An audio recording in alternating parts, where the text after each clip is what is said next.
दिल्ली के जंतर मंतर पर भड़का देश के युवाओं का गुस्सा, सीधे शिक्षा मंत्री के इस्तीफे पर अड़ी मांग। छात्रों के समर्थन में अनशन पर बैठे सोनम वांगचुक, इंटरनेट पर ट्रोल आर्मी के दावों की खुली पोल।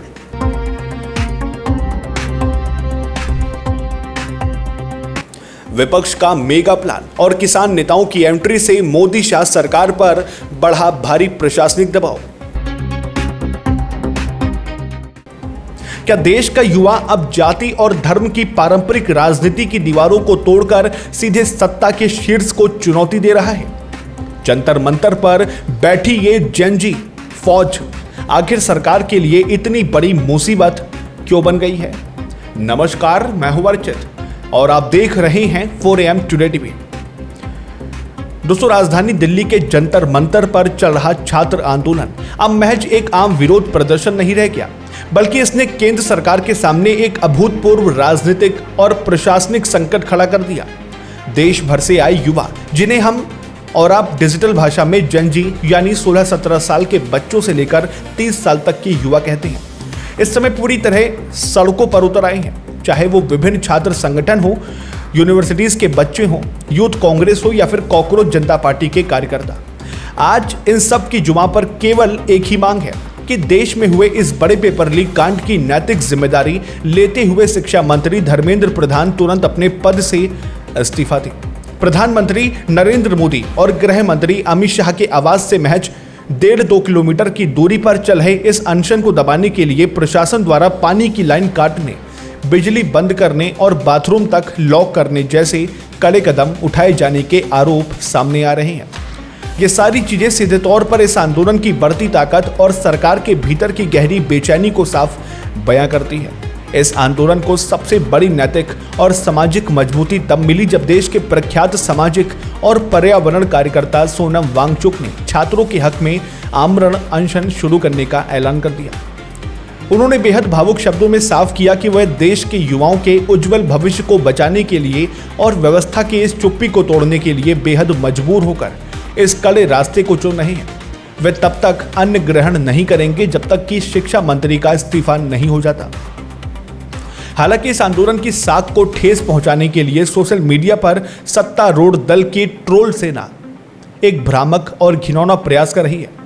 उनके एक्स हैंडल से एक वीडियो प्रसारित किया गया जिसमें सोनम वांगचुक को एक स्टील की बोतल से कुछ पीते हुए दिखाया गया और ये दुष्प्रचार किया गया कि वह छुपकर खाना पीना खा रहे हैं। लेकिन हकीकत ये थी कि वह केवल सादा पानी पी रहे थे, जो कि किसी भी लंबे आमरण अनशन के दौरान शरीर को जीवित रखने का एक स्थापित नियम है। सरकार की यह घबराहट सिर्फ ट्रोलिंग तक ही सीमित नहीं है।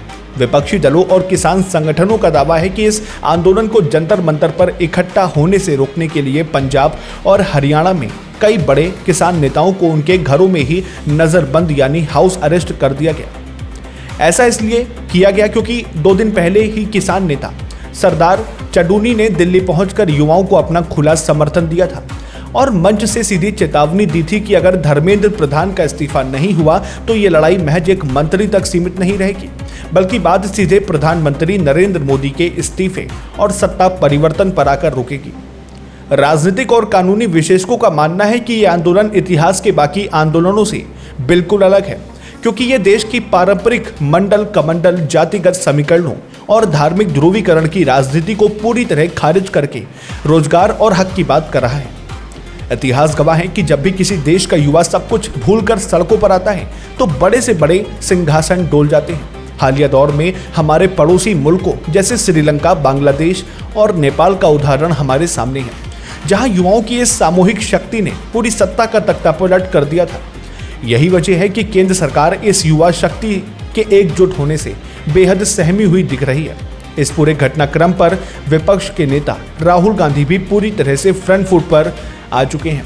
वे छात्रों के इस गुस्से को एक राष्ट्रव्यापी आंदोलन में बदलने के लिए एक मेगा कैंपेन चला रहे हैं, जिसका नाम छात्रों की गूंज रखा गया। इसके तहत 1 अगस्त से देश के तमाम बड़े शहरों में धरने प्रदर्शन शुरू होंगे और 9 अगस्त को दिल्ली चलो के नारों के साथ देश के इतिहास में युवाओं का अब तक का सबसे बड़ा जमावड़ा राजधानी में होने जा रहा है। सरकार के भीतर इस बात की सुगबुगाहट भी तेज है कि दबाव को कम करने के लिए आगामी कैबिनेट रिशफल में शिक्षा मंत्री धर्मेंद्र प्रधान का मंत्रालय बदला जा सकता है या निर्मला सीतारमण और हरदीप पुरी जैसे मंत्रियों के विभागों में भी फेरबदल हो सकता है। इस गंभीर विषय पर जब हमने सुप्रीम कोर्ट के वरिष्ठ वकील अशोक अरोड़ा से बात की तो उन्होंने साफ कहा कि किसी मंत्री को हटाना या रखना पूरी तरह प्रधानमंत्री का विशेषाधिकार है और मोदी तंत्र में फैसले जनता के दबाव में नहीं बल्कि अपनी राजनीतिक रणनीति के हिसाब से लिए जाते हैं। उन्होंने ये भी स्पष्ट किया कि प्रशासन भले ही इस आंदोलन को गैर कानूनी घोषित करने की कोशिश करे, लेकिन भारतीय संविधान की 5वीं कक्षा की नागरिक शास्त्र की किताब से लेकर सर्वोच्च अदालत तक देश के हर नागरिक को शांतिपूर्ण प्रदर्शन करने और अपनी अभिव्यक्ति की आजादी का पूरा मौलिक अधिकार प्राप्त है। युवा पत्रकार अभिषेक का भी यही मानना है कि अगर देश का किसान और नौजवान एक मंच पर आ गया तो फिर गोदी मीडिया का कोई भी नैरेटिव या ट्रोल आर्मी की ब्रांडिंग सरकार को इस चौतरफा दबाव से नहीं बचा पाएगी। अब देखना यह है कि 9 अगस्त की इस बड़ी तैयारी के आगे सरकार क्या कदम उठाती है। फिलहाल आपका इस खबर को लेकर क्या विचार है, अपनी राय कमेंट बॉक्स में जरूर साझा करें। फिलहाल वीडियो को लाइक करें, शेयर करें और सब्सक्राइब करें 4AM टुडे टीवी को। फिर मिलते हैं एक और नए अपडेट के साथ, तब तक के लिए नमस्कार, जय हिंद, जय भारत।